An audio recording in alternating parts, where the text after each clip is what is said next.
What's going on, guys? BryceJacoby here, back again with another competitive gaming video, and this time it's a 4v4 MLG variant on the map Summit, and as you guys can tell, it's domination. So in this gameplay, I want to talk about a few things. I want to reiterate the basic domination on Summit strategies. I want to talk about the M1911, that's going to be my main focus, and then I want to talk about just a few other things that I have in my mind and a few other things you guys have been saying. So first of all, I guess I should start with the M1911 because I might not actually get to the basics of S&D. Look at that, double kill Suntech stick. Anyways, I might not actually get to the basics of domination on Summit because I want to kind of leave that for its own video. But anyways, so the M1911, guys, if you haven't noticed, most of my recent gameplays, that's the pistol I've been using.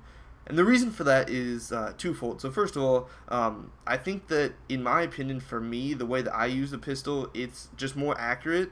And I think that I can shoot it faster. And I just think that overall, the way that I play with the pistol and the way that I think most people either should play or do play with a pistol, the M1911 is the best choice. And here's why. So when you think of a pistol, you think of a secondary weapon. That's what they call it. And a secondary weapon, by definition, means, a weapon, in my opinion, by definition, I guess I should state, is a weapon that I think is used to finish somebody off. It's used when somebody's already hurt and you run out of ammo and you don't have time to reload because you're in a gunfight. You need to whip out your secondary and shoot them. That's what I think. I don't think a lot of people have a lot of success when they're running around with their pistol and trying to pick up kills that way. And I can see why, if you play like that, a Magnum would be far better. But in my opinion, the way that I play, I can't shoot a Magnum very fast, accurately at least. And so I think for me, the M1911 lets me shoot fast and accurate, and that's what I need when I'm just trying to finish somebody off. If somebody needs one bullet to take them out, or two bullets, I can put those two bullets in faster than you can put two with the Magnum, and for me it's more accurate. And you might not need two with the Magnum because it is more powerful, but in my opinion, the M1911 is just better, and I think that the Magnum for me is just too inaccurate, and I kind of talked about that. But again, it goes back to, how do you use your pistol? Do you use it as a primary, or do you use it as the way that the game kind of tailors it to be used, which is a secondary, a last resort? It's the gun you pull out in second chance, which should let you know that it should be your last resort, your thing that is used when you're out of ammo, and you need to, pick off a few more bullets into an enemy to kill him. That's what I think about the pistol. That's why I think that the M1911 is by far superior to every other pistol.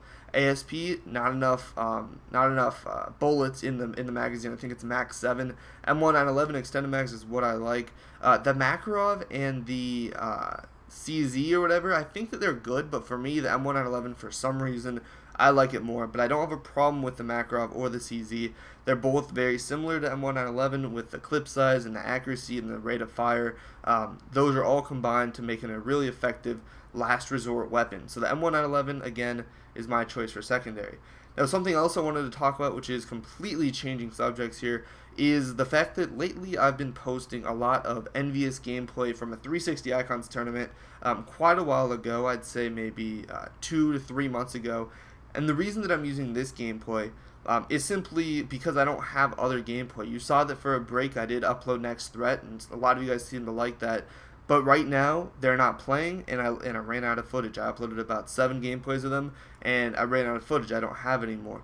Right now, after Raleigh, teams don't play immediately, so they're going to be taking a week break. It's COD XP this weekend. They're going to be using that time to prepare for that event. I believe it's $400,000 to the winning team. I think that's more important than scrimming, so I can record them. In fact, I know it is, and I think you guys would agree. But yeah, that's where I'm standing on this. I'm going to be uploading the Envious gameplay. I have Twisted Method, guys. Leave a comment below. It's Twisted Method 2v2. It's an ICN tournament that they won. If you want me to post that, feel free, but most of the comments say don't post that, post the Icons gameplay. But then, again, lately a lot of people have been like, why is it only Icons, Envy, stuff like that. So I'm trying to mix it up a little bit. Let me know what you guys want. As soon as I do get new gameplay, it'll most likely be Next Threat gameplay, because I'm really close with a lot of the people on their team. They are going through a few roster changes, so they need to solidify that beforehand. And once they get that down following COD XP, we should be good to go, and I should be able to have their gameplay up, and then I can post the remaining Envious gameplays on my second channel. Now, if you're unfamiliar that I have a second channel, you didn't know about it, whatever the case may be, what I do there is I post gameplay like Twist Method. If you want to see it there, I do it there. Envious, if I have any extra stuff from this Icons, because I had about 25 from both Twist Method and Envious from this Icons tournament. And I also post gameplay from myself and my team with live callouts, except I don't have my voice. So it's my teammates, my gameplay, but not my voice. And you can hear their communication, you can hear the sound. There's no commentary. But I like to do that to offer, you know, some in-game communication for you guys to watch. I know a lot of you guys like to watch me play, so that's what I do. But it's a general channel tailored to pretty much everybody and anybody. Any either pro teams or my team in-game callouts. If it's them, they'll have everybody. If it's my team, it'll just be my 3 teammates, and that's pretty much it as far as my second channel is concerned. The other thing is that if you guys are unfamiliar, I just started college on August 29th, the day after Raleigh, which is part of the reason I was unable to attend, because I didn't want to leave on the Sunday, and I couldn't miss the Monday. People were getting dropped from classes like crazy if they missed the Monday. That's absolutely not possible. College is by far more important, so that was one of the reasons that I missed Raleigh. So I am starting college. I am moving out on Sunday. Sunday the 4th, I believe, right here, September 4th. So I am doing that. I will be streaming, guys, because I am getting a new connection that's 30 up and 30 down and 5 up. I will be streaming constantly, and the one way you guys will know about that is if you follow me on Twitter. Link to that will be in the description box below. Also, I posted quite a few videos to Respawn, if you would be so kind to check those out. A few really good videos, basic training, MW2, stuff like that. And yeah, guys, show some support there. And anyways, thanks for watching this video. I will talk to you all later. See ya.